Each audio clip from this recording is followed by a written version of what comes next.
Hey kids, welcome to CrossWay's KidVenture Kids Online. I'm Lauren and this is Maya. Hi everybody! In case you're new at KidVenture Kids Online, I should let you know that KidVenture Kids is a great place for kids to learn about God, faith, and even life apps. What are life apps? Life apps are just our way of talking about what God can work out inside of you to change the world around you. Things like love, respect, and forgiveness. And don't forget that we do that with a lot of faith-fueled fun to help you grow your faith in Jesus Christ. And don't forget putting your faith into action KidStyle.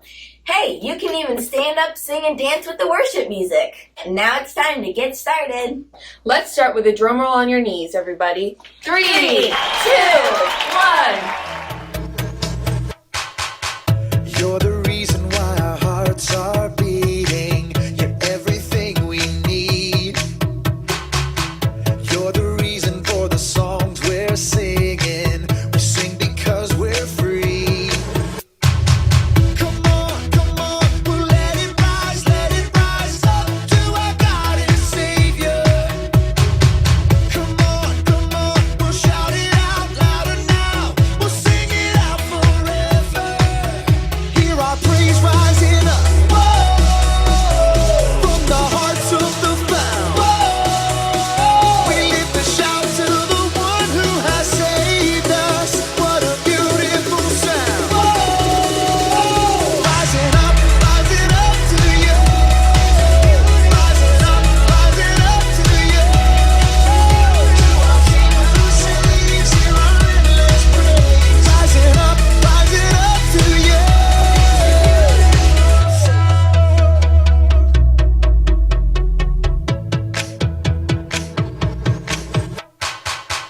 You're the reason why our hearts are beating. You're everything we need.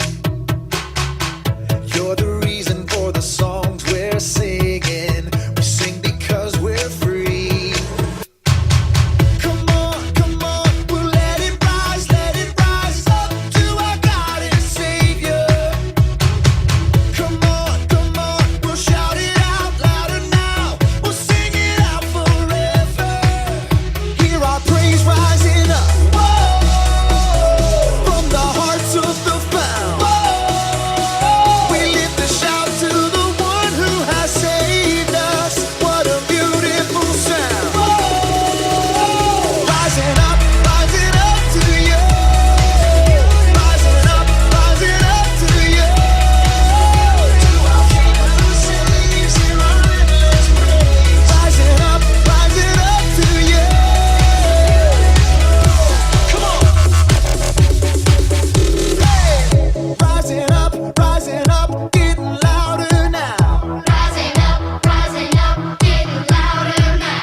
Rising up, getting louder now. Rising up, getting louder now.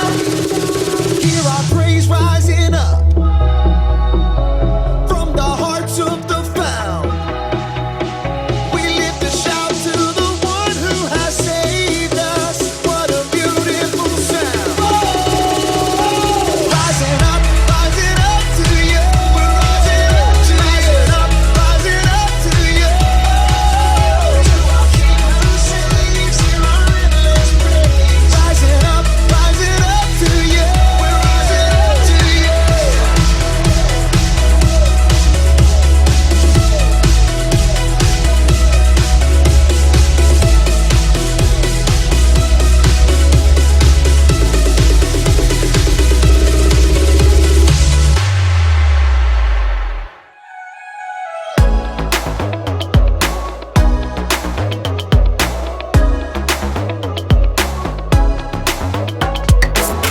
I've got a reason to keep believing true, whatever comes my way. 'Cause I put my hope and trust in the only one who's faithful every day. In the darkest night, you are by my side. I'm never alone because I know I can always trust you. I can always trust you every day and every moment. My future, yeah, you hold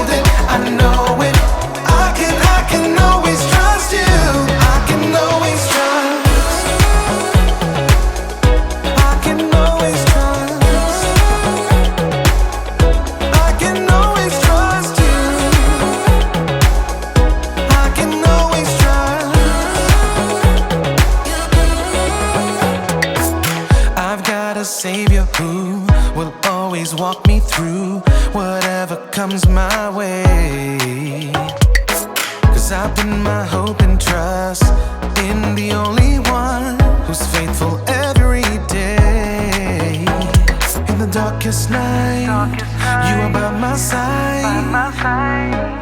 I'm never alone because I know I can always trust you.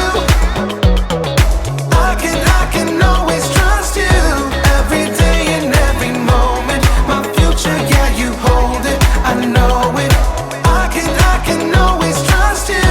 I can always trust. I can always trust you. I can always trust you. Every day and every moment, my future, yeah, you hold it. I know it. I can always trust you. I can always trust. I can always trust. I can always trust you. I can always trust. I can always trust.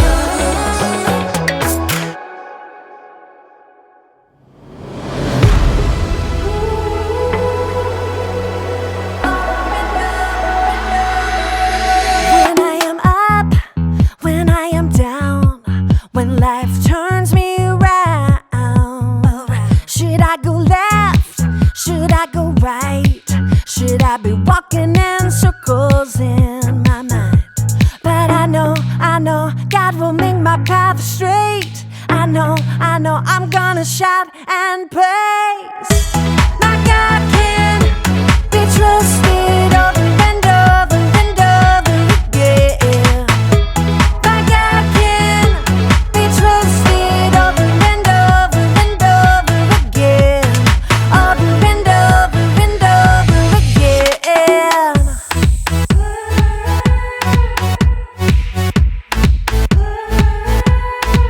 When I am up, when I am down, when life turns me around, should I go left? Should I go right?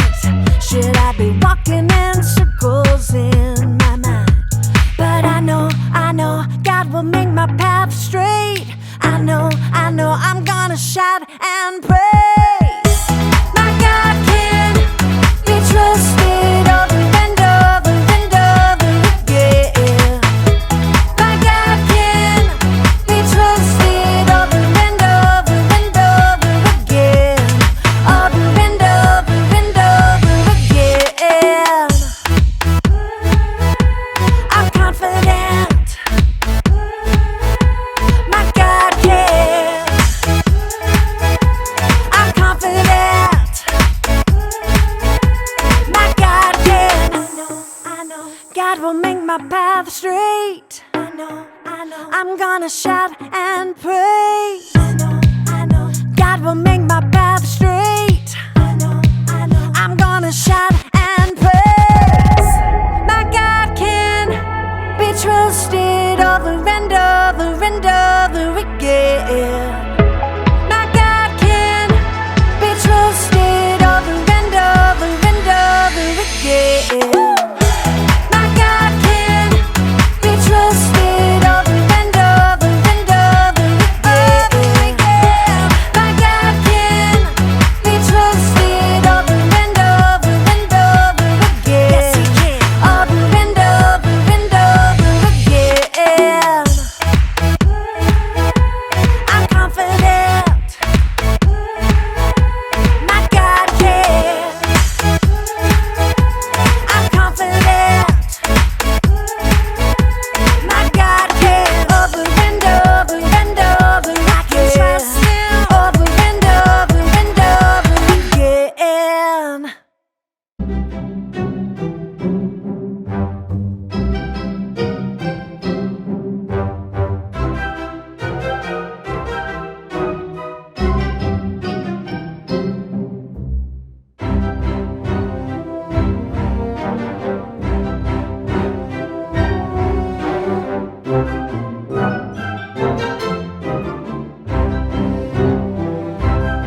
I'm Lawson, and today I've got a really amazing story. Mom, the battery light's flashing. There's enough.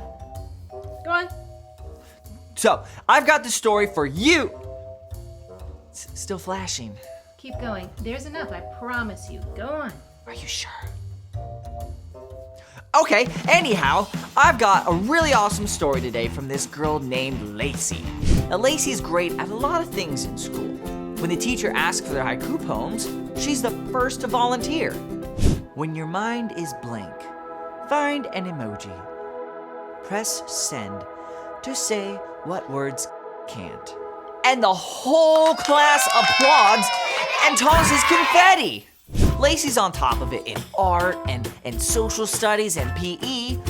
But when it comes to math, Mr. Branson says stuff like, take the first digit of the dividend, then divide it by the divisor, and write the answer in the top of the quotient.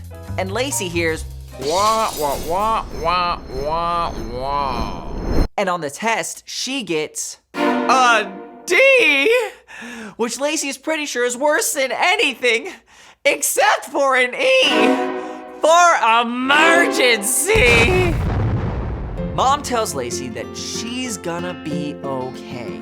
She just needs a plan. So, for the next test, Lacey studies hard until numbers start to come out of her ears. And the night before the test, Lacey makes sure to get lots of sleep. And in the morning, Mom serves her a super healthy breakfast because eggs are great for your brain.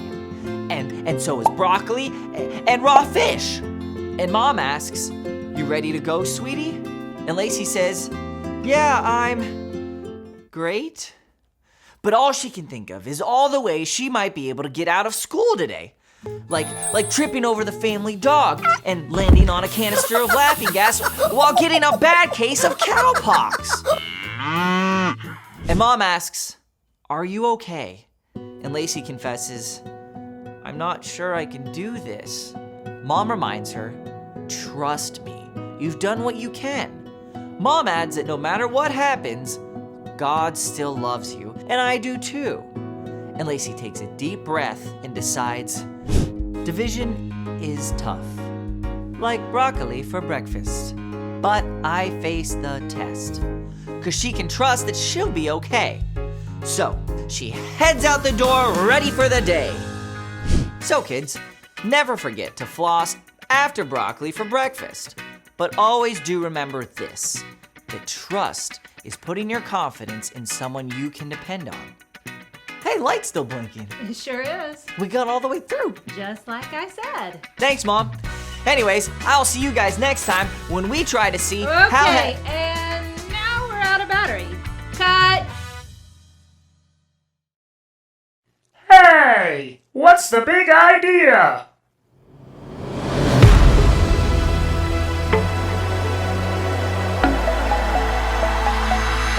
Hey, what's the big idea?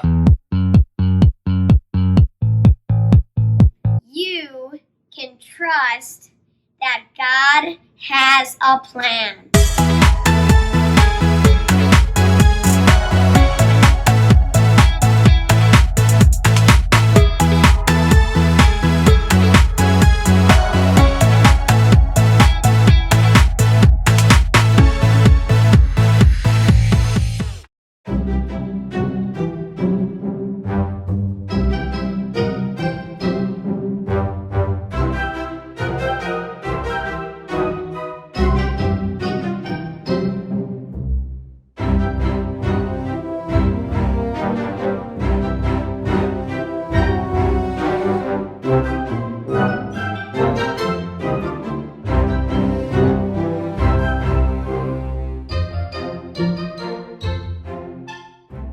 Welcome to Story Lab.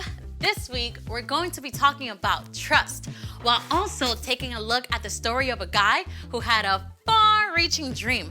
Oh, and we're also going to be flying high.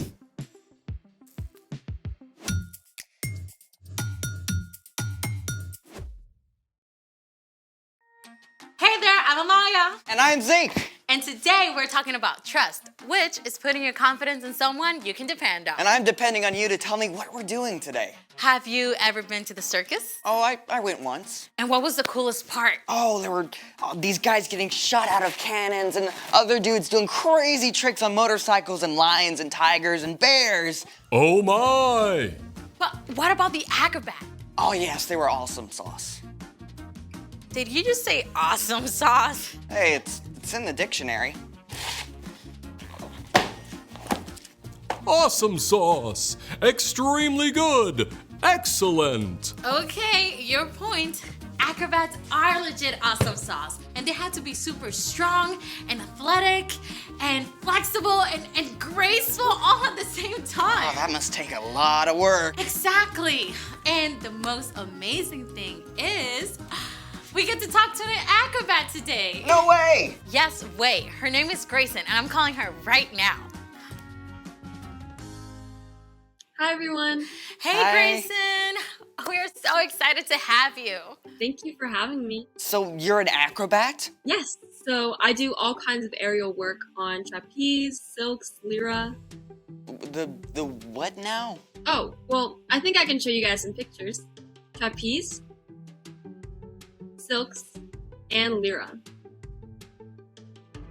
Wow. How do you even start doing stuff like that? Well, my friend had a birthday party at the circus gym, and I fell in love with it. How'd you even know how to do it? I had coaches to help me, so they got me started with a lot of the basics. Stuff like balance and strength training. Like pull-ups and stuff? Yes, lots and lots of pull-ups. You have to build up a lot of strength if you want to trust your body when you're in the air. Trusting the trapeze. For sure. So all of the apparatuses have to be tested a lot before we can trust that they're safe. Plus, we have big mats in case we do fall. Wait, so you have to trust your training and the apparatus? What about the people you work with? Well, there's my duo partner, Parker. I have to trust him a lot when he's throwing me in the air. Wait. Parker, he throws you like through the air? Yes. So I was terrified the first time we did it. But we started by practicing in spotting lines. They're like safety ropes to keep me up in case I do fall. Wow! So you have to trust your coach and your partner, plus the spotting lines, plus your training, and the apparatus? All at once. So we have to communicate about everything. That is amazing. Thank you so much, Grayson. Before you go, can you show us some of your work? Yes, I'd love to.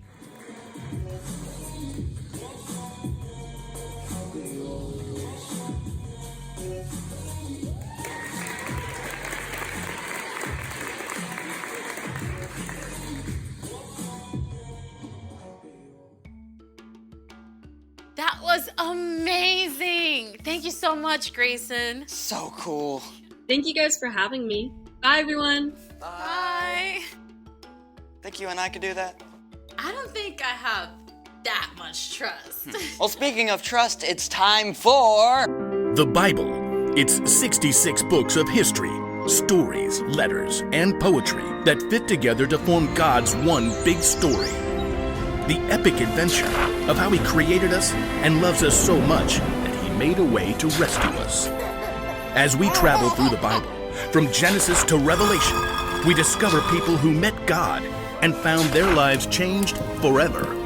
Now, for an amazing story. In the very first book of the Old Testament, Genesis, God's amazing world was broken by sin.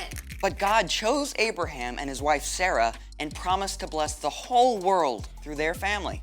And after waiting for a long time, Abraham and Sarah had a baby named Isaac. When Isaac grew up, he had twin boys, Jacob and Esau, who didn't exactly get along. And that's where our story starts. Hey, we're ready. Hey everybody, I'm Brian. Hi, Brian. We want to hear what's up with Jacob and Esau. Oh boy. Okay, these guys had it in for each other from the start. They wrestled while they were babies inside their mom. I mean, when Esau came out first, Jacob was holding onto his heel. And they were like super different, right? Oh yeah. Esau was really hairy while Jacob was smooth-skinned. And as they grew up, Esau loved to hunt while Jacob preferred to stay close to home. Now, Esau was the older brother by just a few minutes. This meant he had special rights to money and property and even leading the family one day. But he was such a hothead, he didn't always stop to think. Now, one day Esau was out hunting and didn't get anything. And by the time he got home, he was super hungry. Jacob had just cooked up a pot of delicious red stew, and Esau begged him for some. Sell me your rights as the oldest. Fine. I'll die if I don't get something to eat. Esau threw away something really valuable for a bowl of soup. I bet he regretted that big time once his stomach was full. And things did not get any better between the brothers. Their father Isaac was very old, and he wanted to pass on a special blessing to his oldest son. So he sent Esau to go hunt and prepare him a tasty meal first. Now, this is where things get squirrely because Isaac's wife, Rebecca, overheard. And while parents are not supposed to have a favorite kid, Jacob was definitely Rebecca's fave. Rebecca came up with a crazy plan. Your father sent Esau to hunt wild game and prepare a meal so your father can bless him. Hunting will take Esau all day, so I want you to choose 2 goats from the flock. I'll cook them up, and you can pretend to be Esau and take the blessing. Your father's eyesight is so bad, he won't know. But what if he touches me? My skin isn't hairy like Esau's. We'll cover your arms and hands with goat skin. Cool. Pretty wild, right? But Jacob did just what Rebecca told him. And sure enough, Isaac gave his blessing to Jacob. At last, Esau showed up. If you're Esau who just brought me a meal, and I gave him my blessing. It wasn't me. Then your brother tricked me. First he took my rights as the oldest, now he's taken my blessing? Dad's gonna be gone soon. Then I'll be in charge, and I'll get rid of Jacob. Jacob had won birthrights and a blessing all by being sneaky. But he had made an enemy of his older brother. Rebecca wanted to keep her favorite son safe. Esau is going to try to get rid of you, so I want you to run away to my brother Laban in Haran. But I don't know him. I've never been away from home. Just do it. Stay with him until Esau cools down. Okay. Okay, imagine you're Jacob. You got what you wanted, but it's backfired. You've got to leave home and everything you know. It's a pretty scary place to be. Jacob set off through the wilderness with nothing but his own thoughts. What's gonna happen to me? By nighttime, Jacob arrived at The middle of nowhere. With no place to stay, Jacob curled up on the hard ground with nothing but a stone for a pillow. Neck crick. But as Jacob slept, the most incredible thing happened. He saw a vision from God. In the vision, a broad stairway reached from the earth all the way up into heaven. Shining angels climbed up and down in a parade that dazzled Jacob's eyes. And most amazing of all, the Lord stood beside the staircase. Now, if you are Jacob, you may not be sure what God thinks of you. I mean, God has promised to bless the whole world through your family, but you've done some pretty sneaky things along the way. God might decide to go back on that promise. Then, the Lord spoke to Jacob. I am the Lord. I am the God of Abraham and Isaac. I will give you and your children the land you are lying on. They will be like the dust of the earth that can't be counted. All nations on earth will be blessed because of you. I am with you. I will watch over you everywhere you go. I will not leave you until I have done what I have promised. The light faded, the vision disappeared, and Jacob woke up. The Lord is surely in this place. Early the next morning, Jacob took the stone he had used as a pillow and set it up as an altar for God. May God be with me and do as he has promised. Then you, Lord will be my God. Then Jacob continued on his journey to Haran, and that's the end. For now. Okay, so Jacob was kind of messed up. Yeah, but even though Jacob made a lot of not so great choices, God was still with him. God still had a plan to bless the whole world, and Jacob was part of that, even though he was not perfect. Many hundreds of years later, Jesus was born into Jacob's family line. It's a story that we're still part of. So, what is our part in that story? Well, you can trust that God has a plan, even when it's hard to see the path ahead. So, maybe you and your best friend had a fight. You can still trust that God loves both of you and that He is there with both of you as well. Or maybe you're struggling at home or school or really anywhere and you just don't know what to do. You can trust that God knows. God is in control. But here's the thing. You can trust that God has a plan no matter what's going on. Got it. Now, do you think we can fit a trapeze in here?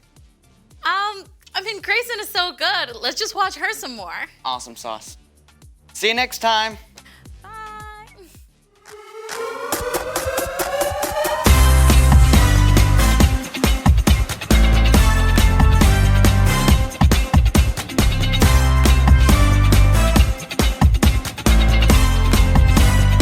Hi everyone, this is a power verse for this week.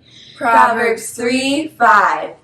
Trust in the Lord with all your heart. Do not depend on your own understanding. Now you guys try it at home. Bye.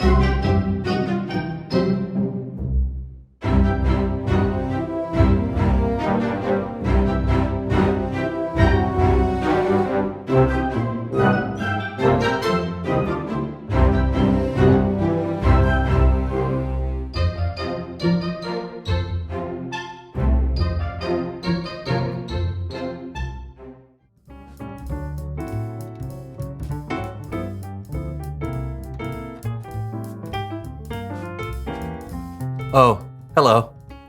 I'm John, and welcome back to The Joy of Art.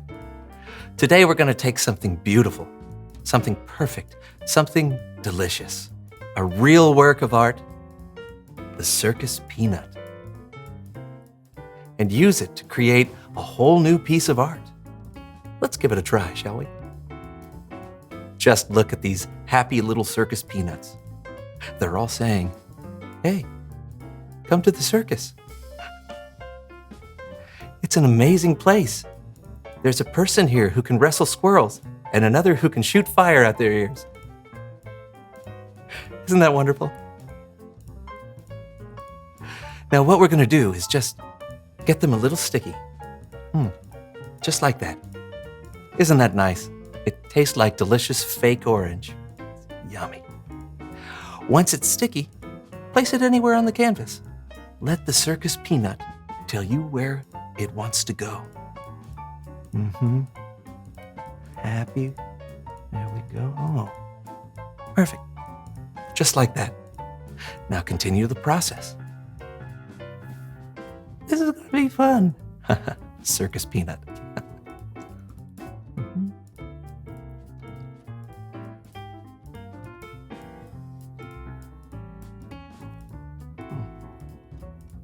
Oh, okay. I hear you, circus peanut friends. They're telling me my art is done and they're ready to be seen. Why don't we take a look at what we've created? Oh, I think I'll call this piece Sad Clown at the Circus. Because doesn't he look like a happy little sad clown?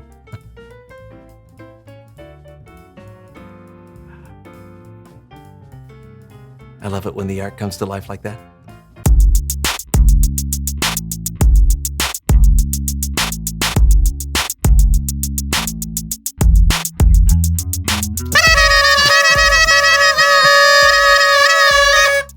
Welcome to the So-and-So Show! I'm Brandon, that's John, Me. and we are excited about today's show. Well, as always, Yeah. except that today is something special. Today we get to announce something we've been working on for years. Yeah, months even. You see, John and I have a little pet project. Yeah, but that pet project has grown into a full-size St. Bernard, and we can no longer keep it hidden inside his little crate. It's time for it to be set free! With up-to-date shots, a license, and a proper leash, of course. Of course. Should I tell them? Oh yeah, be my guest. Okay, so you may have noticed Brandon and I are wearing these amazing and handsome-looking turtlenecks. That's because, drumroll, our very first musical, Warm Necks, the history of the turtleneck, is finally getting produced!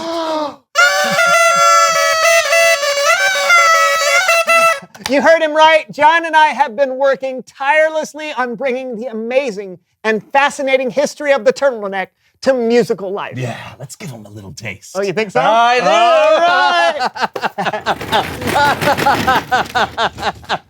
do. It started in the Dark Ages when knights suffered severe chafing while wearing chainmail. As a result, a garment that could protect the neck and torso from rough and heavy metal was born. It's the Dark Age life for us. It's the Dark Age life for us. Instead of cheering, we get chafed. Instead of knighthood, we're disgraced. It's the Dark Age life. In the 1700s, the turtleneck switched from being a status symbol to something more practical and worn in the winter. Let it snow, let it snow.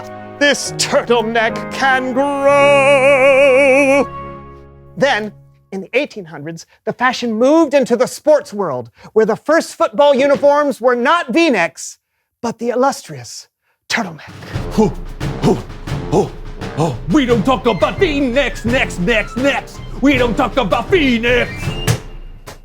In the 1950s, the fashion world was trying to get rid of the outdated turtleneck, but the hero of our story, Finn Maurice Bandana, an artist born in South Detroit, with nothing but a cold neck and a dream, kept the turtleneck alive. I am not throwing away my shirt. I am not throwing away my shirt. Even though it may look silly, keeps my neck from being chilly. And I'm not throwing away my shirt.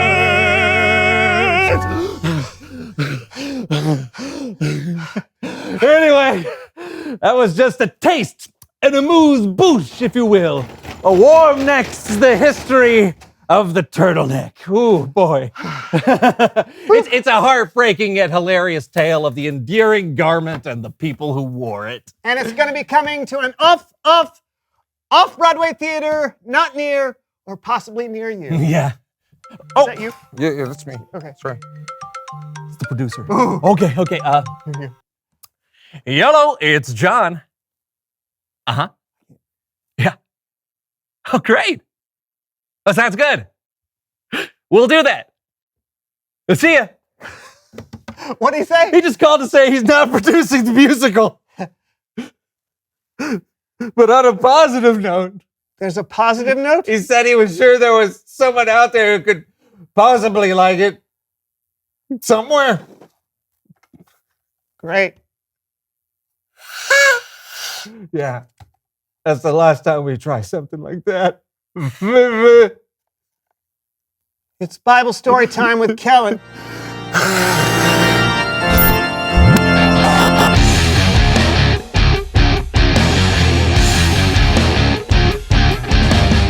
Hey guys!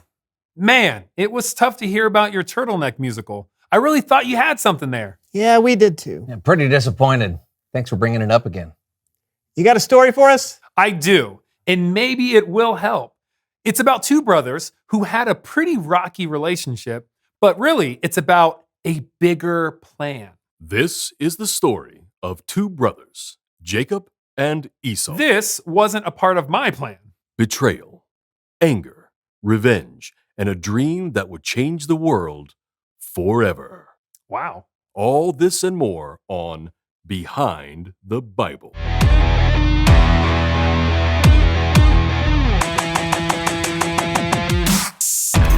Jacob and Esau were the two sons of Isaac and Rebekah.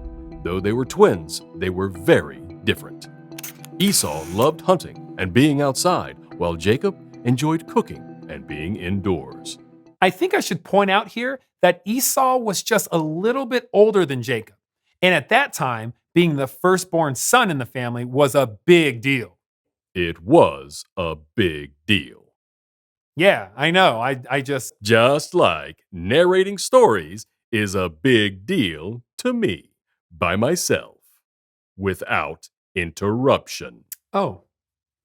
Carry on. As the firstborn, Esau had the birthright to become the leader of the family when his father died. But Jacob came up with a plan to take the birthright for himself. This is going to make me sound kind of sneaky, but hey, I saw an opportunity and I took it. You see, I was making this red lentil stew one day when Esau came in from outside and he was hungry. Yeah, I was hungry. Hadn't eaten for, I don't know, hours. Felt like days. And when I came in and smelled that stew, I was like, well, I gotta have some of that. Now. So I said, you want some stew? Fine. Sell me your birthright. And he did. I was like, I'm practically dying of hunger right now. What good is a birthright if I'm not allowed to use it? Give me some of that stew. So I sold my birthright to Jacob. Stew was good though. For just a bowl of stew, Esau traded all of his rights as the oldest son to his brother, Jacob. But that wasn't the last time Jacob took something that belonged to Esau. Later, listen, I didn't go to 4 years of narrator college for nothing. Just let me do my job. There's a narrator college? Later, when Jacob and Esau's father was very old, he called Esau to his side. Dad was old. He was weak. Couldn't see very well. And he said to me, son, I don't know when I'm going to die. Go hunting for me and cook me a meal. Then I'll give you my blessing before I die. So I went out hunting. Didn't think for a second Jacob would betray me. Yeah, so I know parents aren't supposed to have favorites, but Mom liked me best. And when she overheard my father promising to bless Esau, she wasn't satisfied. She wanted my father to bless me instead. Now, we're twins and my father didn't see so well, so she thought I could just pretend to be Esau. But he has way more hair than me. So, she covered me with the skins of a goat. That way my skin would seem hairy like Esau's. And it worked. I told my father I was Esau and he believed me. And he gave me his blessing. Jacob had bought Esau's birthright for a bowl of stew, and then he tricked Esau out of his father's blessing. And when Esau found out, I was so mad! I wanted to. I was so mad. I'm pretty sure Esau wanted to kill me after that. So, I ran away. Yeah, so Jacob hadn't been a very good brother. He lied, tricked, and manipulated to get what he wanted. You know what I want? Yeah, narrator college. Jacob ran away from home, and he found himself alone in the middle of nowhere with nothing but a rock for a pillow. As he slept, something amazing happened. I had a dream, a vision from God. There was this big stairway, and it reached all the way to heaven, and there were angels going up and down the stairs, and the Lord was standing there. The Lord said, I am the Lord of your grandfather Abraham and the God of your father Isaac. Your descendants will be like the dust of the earth that can't be counted.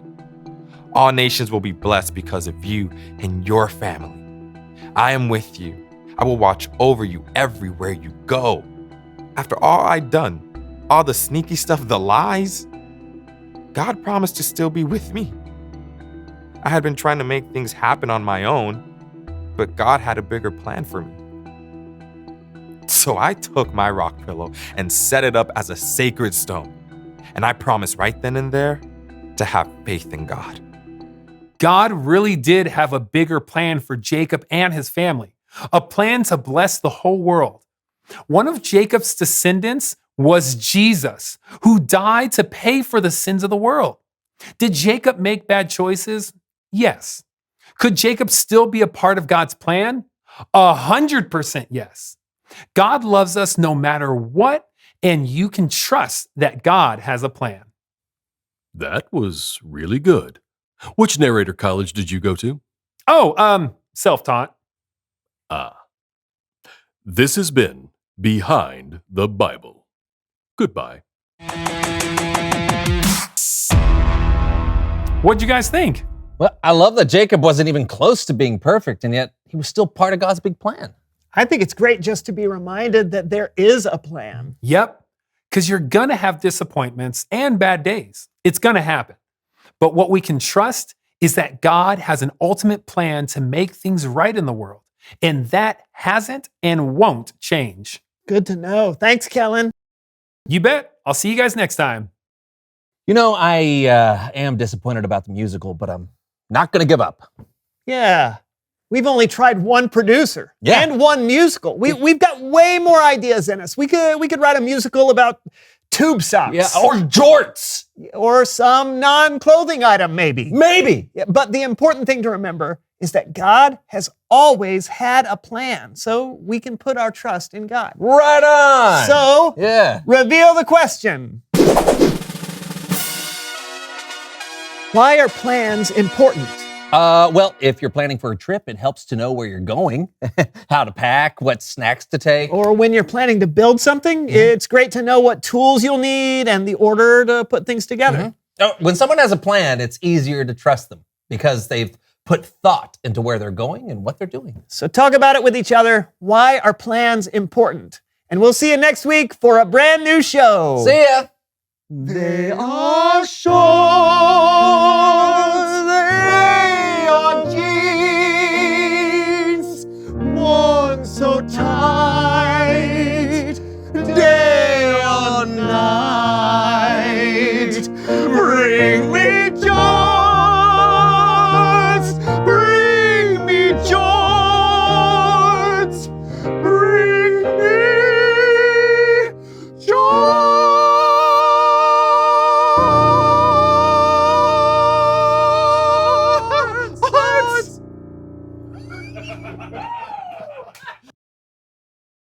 Hey, what's the big idea?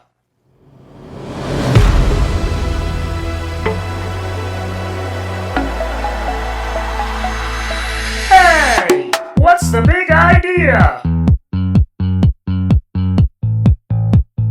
You can trust that God has a plan.